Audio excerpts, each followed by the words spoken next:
paz, meus irmãos. Chegamos no capítulo 18, no estudo que estamos fazendo do livro de Gênesis. Eu vou ler alguns versículos apenas, o primeiro e o segundo, e depois do 9 ao 15. Diz assim: Depois apareceu o Senhor a Abraão nos carvalhais de Manre, estando ele assentado à porta da tenda, no calor do dia. Ele levantou seus olhos e eis que viu 3 homens em pé junto a ele. E vendo-os, correu da porta da tenda ao seu encontro e inclinou-se à terra. Agora o versículo 9. E disseram-lhe: Onde está Sara, tua mulher? E Abraão disse: Aí na tenda. E disseram-lhe: Certamente tornarei a ti por este tempo da vida, e Sara, tua mulher, terá um filho. E Sara escutava a porta da tenda que estava atrás dele.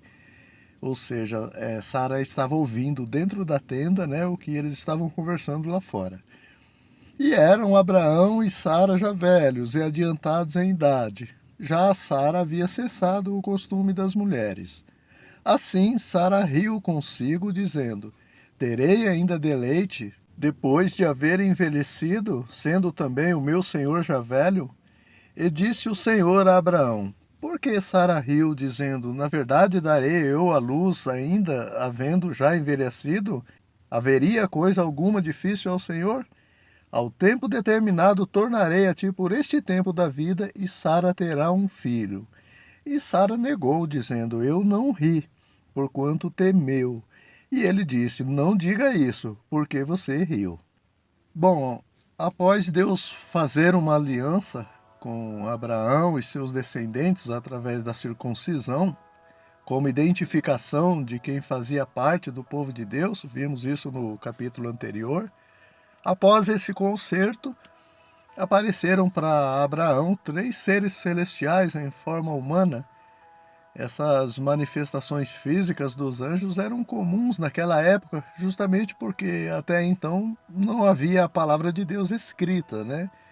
Era uma das muitas maneiras de Deus se comunicar com os homens que o escritor aos Hebreus se refere. Segundo ele, hoje Deus tem falado através do seu Filho Jesus, né? E como o nome pelo qual Jesus se chama é a palavra de Deus, Deus fala conosco através das Sagradas Escrituras, né? É só meditarmos na Bíblia. Mas essas manifestações angelicais em forma humana eram temporárias, né?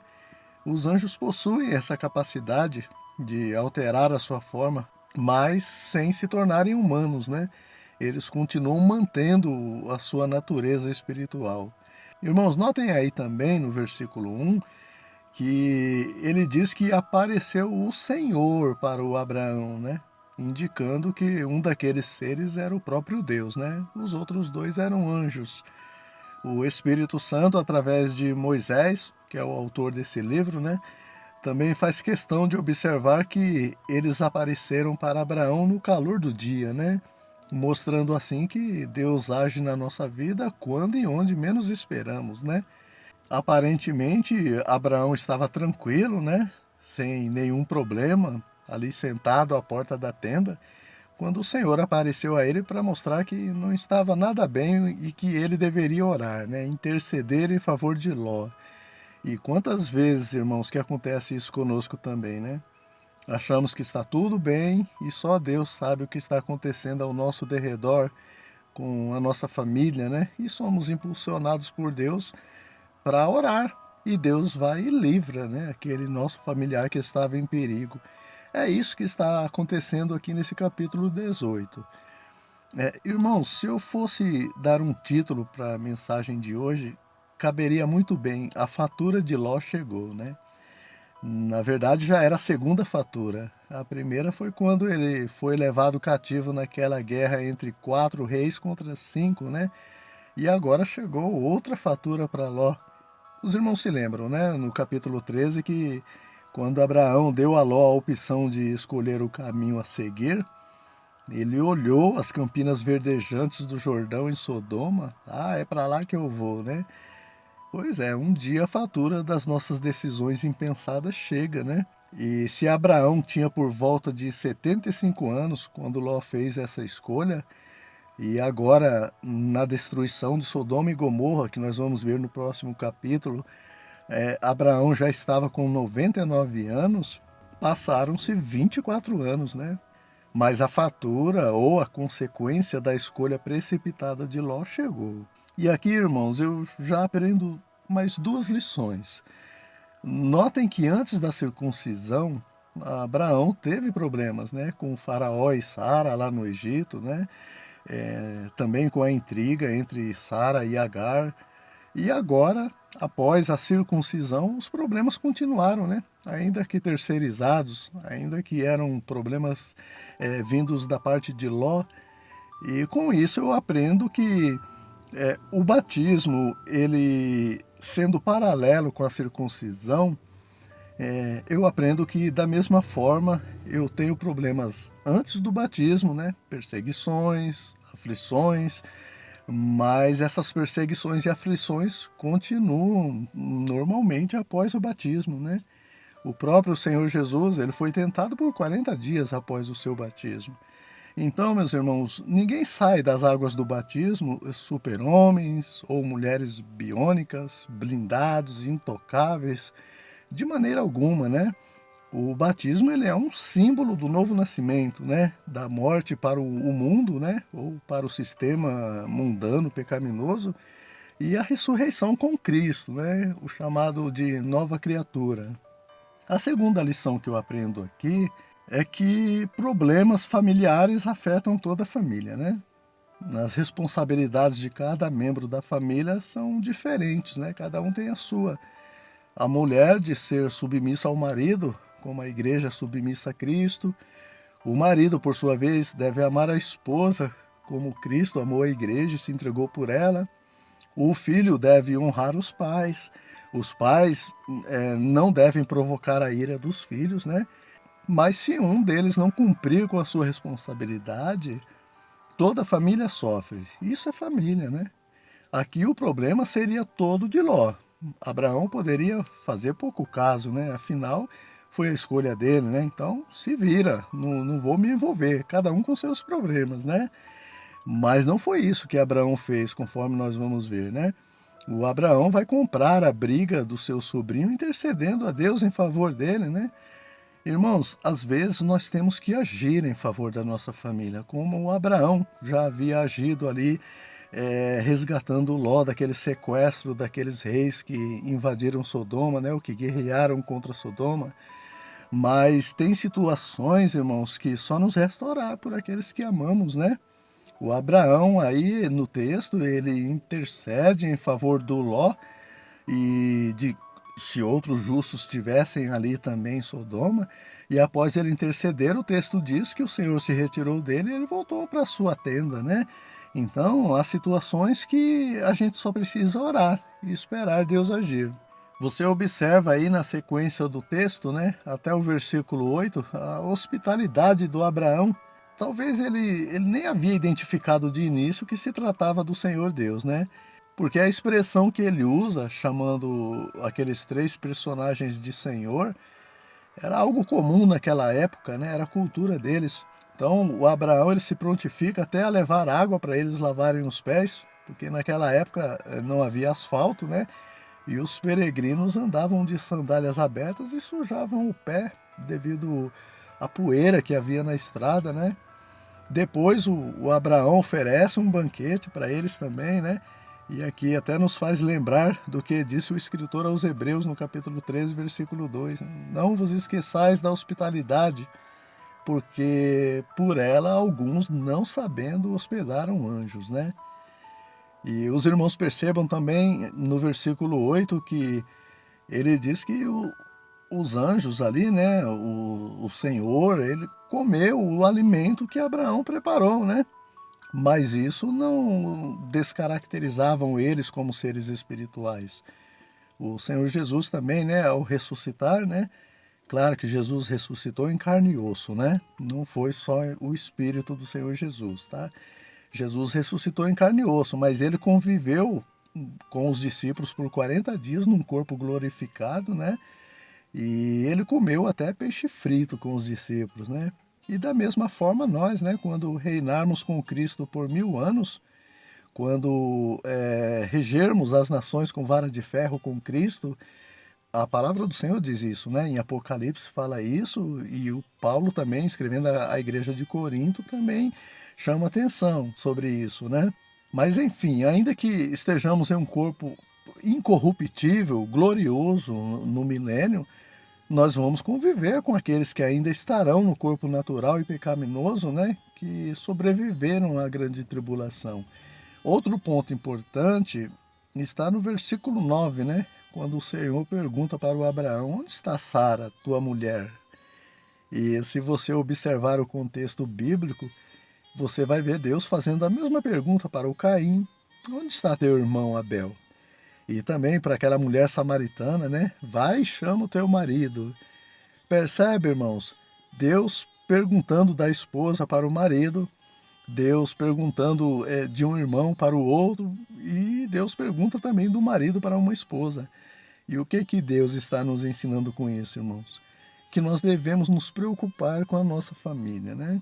Imagina se todos dissessem como Caim: eu vou lá saber onde está meu irmão, minha esposa, ou meu marido, né, no caso.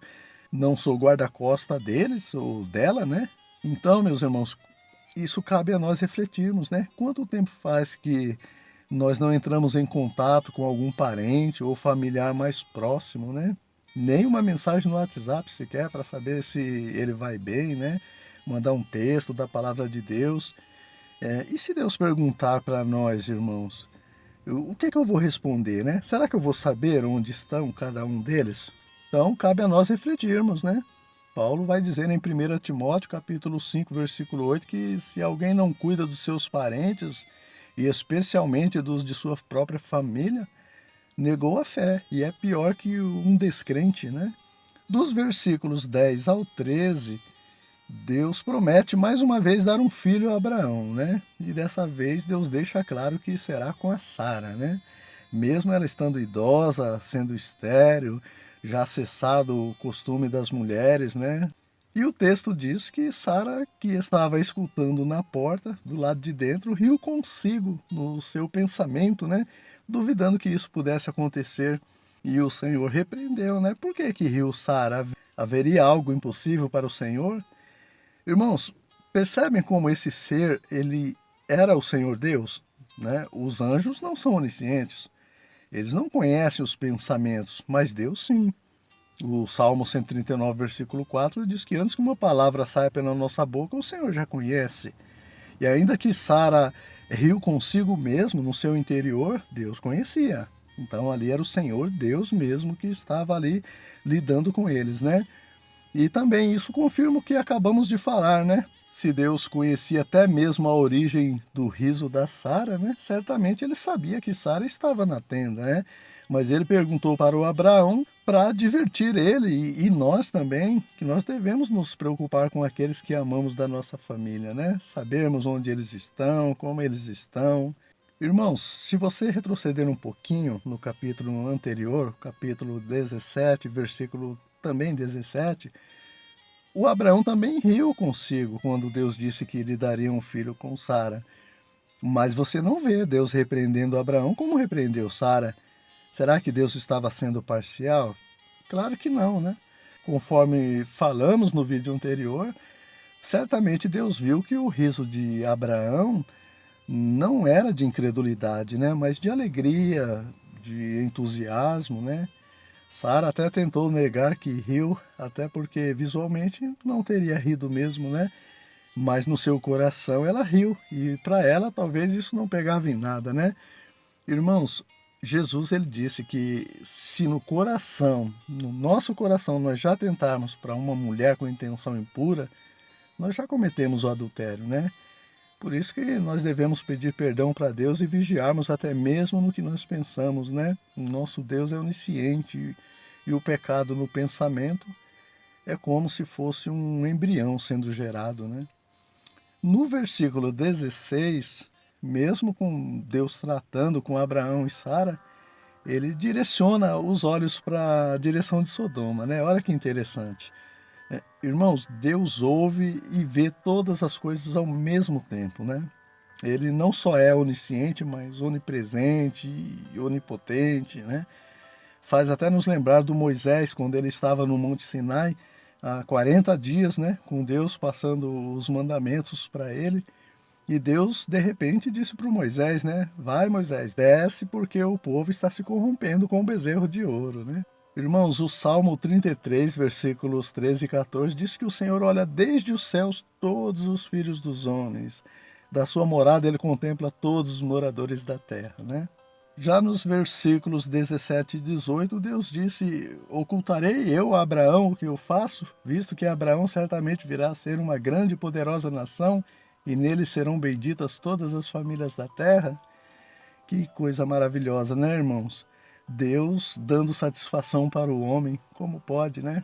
Em Amós, capítulo 3, versículo 7, o profeta diz, né? Certamente que o Senhor Jeová não fará coisa alguma sem ter revelado o seu segredo aos seus servos, os profetas. Irmãos, Deus deve satisfação para o homem? O Criador, ele deve satisfação para a criatura? Claro que não, né? Mas ele tem prazer em se relacionar com os seus servos. Isso é tão maravilhoso, irmãos, que o salmista vai dizer lá no Salmo 8, versículo 4, o que é o homem mortal para que te lembres dele, né? E o filho do homem para que o visites. E às vezes, quando nós meditamos na grandeza de Deus e na nossa insignificância, nós questionamos também, né? Será que Deus se preocupa comigo? Mas quem eu sou para Deus se preocupar comigo? Meu irmão, minha irmã, Deus se preocupa assim com você, né? Deus se preocupa com todos os seus amigos, como Abraão era amigo de Deus, né? Com todos que são inimigos do mundo, né? Do sistema pecaminoso mundano. E Deus revela os seus segredos a eles, né? O Salmo 25, versículo 4 confirma isso, que o segredo do Senhor é para os que o temem, e ele lhes fará saber o seu conserto. Os versículos 20 e 21 diz que o Senhor disse mais, né? Porquanto o clamor de Sodoma e Gomorra se tem multiplicado, e porquanto o seu pecado se tem agravado muito, descerei agora e verei se com efeito tem praticado segundo o seu clamor, que é vindo até a mim, né? E se não, eu vou saber. Irmãos, Sodoma e Gomorra estava clamando a Deus, né? Os moradores ali estavam clamando ao Senhor.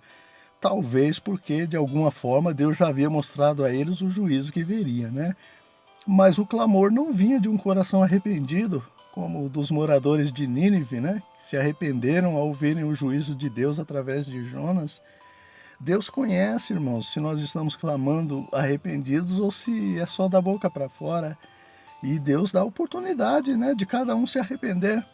Foi assim com Nínive, foi assim com a profetisa, né, que tinha o espírito de Jezabel lá na igreja de Tiatira, em Apocalipse, capítulo 2, versículo 21. Foi assim aqui com Sodoma e Gomorra, e assim conosco também, né? Pedro vai dizer que Deus destruirá esse mundo com fogo, assim como ele vai fazer com Sodoma e Gomorra, que nós vamos ver no próximo capítulo. E ele só não faz isso ainda aqui nesta terra porque ele não quer que alguns se percam, antes que todos venham se arrepender. O capítulo encerra com Abraão nos versículos 23 ao 32, intercedendo por Ló e para algum outro justo, caso houvesse ali em Sodoma, né? Deus garantiu, irmãos, se houvesse ali 10 justos, Deus não destruiria aquele lugar por amor desses 10 justos. Como não havia nem 10 justos ali, né? Apenas o Ló, então nós vamos ver no próximo capítulo, né? No próximo vídeo, o que vai acontecer. E da mesma forma, irmãos, quando o Senhor Jesus voltar, a Bíblia diz que muitos são os chamados, mas poucos os escolhidos. Então, como é poucos os escolhidos, ao invés de Deus preservar essa terra, Deus prefere arrebatar a igreja também, né? Os crentes fiéis, o remanescente, assim como vai fazer com Ló. Mas isso é assunto para o próximo vídeo, tá bom? Encerramos assim, então, o estudo desse capítulo de número 18. Deus abençoe a todos e até o próximo estudo.